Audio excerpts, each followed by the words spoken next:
بلوچ باغیوں کی جانب سے ریاست پاکستان کے خلاف دہشت گرد حملوں میں تیزی کے دوران داعش خراساں نے اپنے جنگجوؤں کو قتل کرنے والے بلوچ لبریشن آرمی کے عسکریت پسندوں کے خلاف اعلان جنگ کر دیا۔ داعش خراساں نے پاکستان میں چلنے والی نسلی اور لسانی قوم پرست تحریکوں کی مذمت کرتے ہوئے ایک کتابچہ جاری کیا جس میں بلوچ اور پختون قوم پرست تحریکوں کو سخت تنقید کا نشانہ بنایا گیا ہے۔ داعش خراساں نے بلوچ یکجہتی کمیٹی اور اس کے رہنما مہرنگ بلوچ کے علاوہ پشتون تحفظ موومنٹ اور اس کے رہنما منظور پشتین پر بھی کڑی تنقید کی ہے۔ یہ کتابچہ جاری ہونے کے اگلے دن داعش خراساں نے ایک آڈیو جاری کر کے معاملات مزید کشیدہ کر دیے۔ اس آڈیو میں بلوچ لبریشن آرمی پر بلوچستان کے ضلع مستونگ میں داعش کے جنگجوؤں کو قتل کرنے کے الزام کو جواز بنا کر بلوچ باغیوں کے خلاف باضابطہ اعلان جنگ کر دیا گیا۔ یاد رہے کہ داعش خراساں کی بلوچستان میں اپنے آبائی گروپس یعنی داعش عراق اور داعش شام کے ابتدائی دنوں سے ہی موجودگی رہی ہے اور یہ ان کی قیادت کی حمایت کرنے والا پہلا بین الاقوامی گروپ تھا۔ اس کے باوجود داعش خراساں نے اب تک کبھی براہ راست قوم پرست گروپس کو چیلنج نہیں کیا۔ ایسے میں یہ خدشات جنم لے رہے ہیں کہ بلوچستان میں تنازعات کی حرکیات کو ایک نئی شکل مل سکتی ہے۔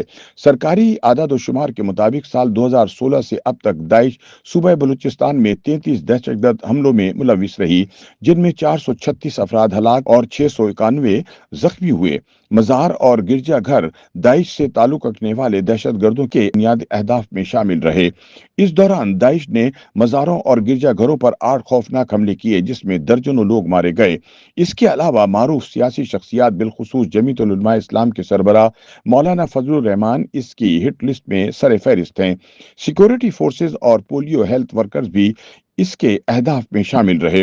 جے یو آئی کے کئی سینئر رہنماؤں پر داعش خراساں کی جانب سے بلوچستان میں حملے کیے گئے جن میں مولانا عبد الغفور حیدری، حافظ حمد اللہ اور مولانا عبد الواسع نمایاں ہیں۔ داعش نے سبی میں تحریک انصاف کے امیدوار کو بھی نشانہ بنایا، جبکہ سب سے خطرناک حملہ سابق صدر عارف علوی پر ہونے والا قاتلانہ حملہ تھا جس میں وہ بال بال بچ گئے۔ داعش نے قوم پرست رہنماؤں اور ریاست نواز سیاستدانوں کو بھی نہیں بخشا۔ داعش نے بلوچستان عوامی پارٹی یعنی باپ کے رہنما سراج رئیسانی کو 2018 کی انتخابی مہم کے دوران قتل کر دیا تھا۔ اس کی ایک اور بڑی واردات بلوچستان کے شہر مستونگ میں چینی شہریوں کا اغوا تھا۔ دلچسپ بات یہ ہے کہ خیبر پختونخوا کی طرح بلوچستان میں بھی داعش کی کارروائیاں مخصوص علاقوں تک ہی محدود ہیں۔ خیبر پختونخوا میں داعش خراساں کی سرگرمیاں زیادہ تر قبائلی ضلع باجوڑ اور پشاور تک محدود ہیں، جہاں اس نے بالترتیب 36 اور 19 دہشت گرد حملے کیے ہیں۔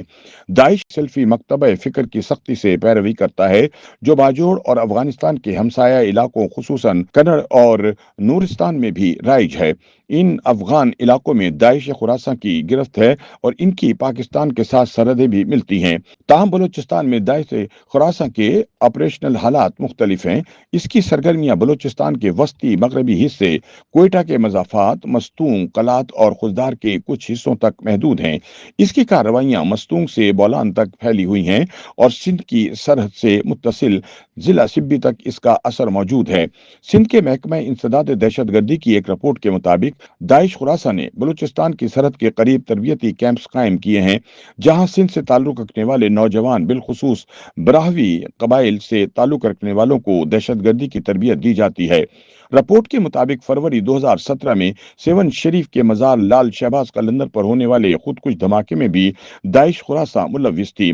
مستونگ اور کوئٹہ کے مضافات داعش خراساں کے بڑے مرکز کے طور پر کام کرتے ہیں جہاں اس نے بالترتیب 12 اور 10 حملے کیے ہیں۔ داعش بلوچستان کے شہروں قلات، بولان اور خضدار میں بھی موجود ہے۔